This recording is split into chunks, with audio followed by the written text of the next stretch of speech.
দেশ জুড়ে আবারও উদ্বেগজনক হারে বাড়ছে হাম রোগের সংক্রমণ। ইতোমধ্যে অন্তত 10টি জেলায় হামের প্রাদুর্ভাব দেখা দিয়েছে, আর চলতি মার্চ মাসেই কমপক্ষে 21 শিশুর মৃত্যুর খবর পাওয়া গেছে। হাম একটি অত্যন্ত সংক্রামক ভাইরাসজনিত রোগ। আক্রান্ত ব্যক্তির কাশি, হাঁচি বা ঘনিষ্ঠ সংস্পর্শের মাধ্যমে ভাইরাসটি সহজেই ছড়িয়ে পড়ে। চিকিৎসকদের মতে, আক্রান্ত ব্যক্তি লক্ষণ প্রকাশের আগেই অন্যদের মধ্যে সংক্রমণ ছড়াতে পারেন। হামের লক্ষণ সাধারণত সংক্রমণের 10 থেকে 14 দিনের মধ্যে প্রকাশ পায়।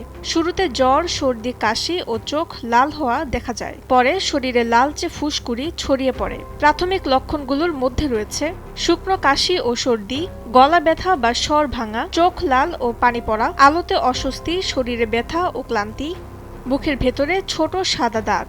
এর কয়েকদিন পর ফুসকুড়ি দেখা দেয়, যা সাধারণত মুখ থেকে শুরু হয়ে ধীরে ধীরে সারা শরীরে ছড়িয়ে পড়ে এবং 5 থেকে 7 দিন স্থায়ী হতে পারে। বিশেষজ্ঞরা বলছেন, হামের সংক্রমণ রোধে টিকাদান সবচেয়ে কার্যকর উপায়। পাশাপাশি আক্রান্তদের আলাদা রাখা, স্বাস্থ্যবিধি মেনে চলা এবং শিশুদের পুষ্টি নিশ্চিত করা জরুরি। প্রাথমিক লক্ষণ দেখা দেওয়ার পর দ্রুত চিকিৎসা নেওয়া হলে জটিলতা কমানো সম্ভব বলেও জানান তারা। তাসনিম হোসেন লিয়া, সময়ের আলো।